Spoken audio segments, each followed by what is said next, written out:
এত মিডিয়া কি একটা দুইটা? আর আমারও তো দেশের মিডিয়া বিদেশের মিডিয়া সবাই হচ্ছে কি আমার একটা ভুল ধরার জন্য বই আছে। আমার কি ভয় নাই? জানের ভয় নাই? আমার কি সম্মানের ভয় নাই? তাহলে আমি কেন রাস্তার টাকা মারবো, কেন জনগণের টাকা মারবো? বরং সরকার আমাকে যথেষ্ট সুযোগ সুবিধা দিতেছে ভাই। 70,000 টাকার তেল মানে ডেইলি 2,000 টাকার উপরে বেশি তেল দিতেছে না? ভালো লাইফ, আমার সন্তান আমার পরিবার একটা ভালো লাইফ কাটাইতে পারবে না? তাহলে আমি এই 5 বছরের তো ধরেন আপনারা আমাকে এটা করছেন, করেন নাই? তাহলে শোনেন, আপনারা আমাকে এই সুযোগ সুবিধা দিচ্ছেন যাতে করে আমি আপনাদের আমানতটাকে যথাযথভাবে আপনাদের কাছে দিতে পারি। এই তো আপনারা এটা পেয়ে যাবেন। আমি এই লাস্ট 1 মাসে আমি বলছিলাম আমি সবকিছুর হিসাব আপনাদেরকে দিব। লাস্ট 1 মাসে আমি অফিস বুঝা পাইছি, আজকে 1 মাস হয়েছে।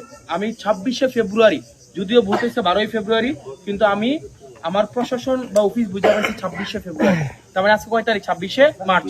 আজকে 1 মাস হয়েছে। 1 মাস আমি 1 মাসে আমি দেবিদ্বারের, যেটা আপনারা কোনোদিনও জানতেন না, দেবিদ্বারের কোথায় কি কাজ হয়, কোনটায় কত টাকা বরাদ্দ আসছে, কোন কাজ কে পাইছে, কত শতাংশ কাজ হয়েছে, এগুলো আমি আপনাদেরকে প্রকাশ করছি না? কতটুকু চাল হয়েছে, কোন মেম্বারে কতটুকু পাইছে, কয়টা কার্ড পাইছে, এগুলো আপনারা জানছেন না? কতটুকু খেজুর আইছে, এগুলো জানছেন না?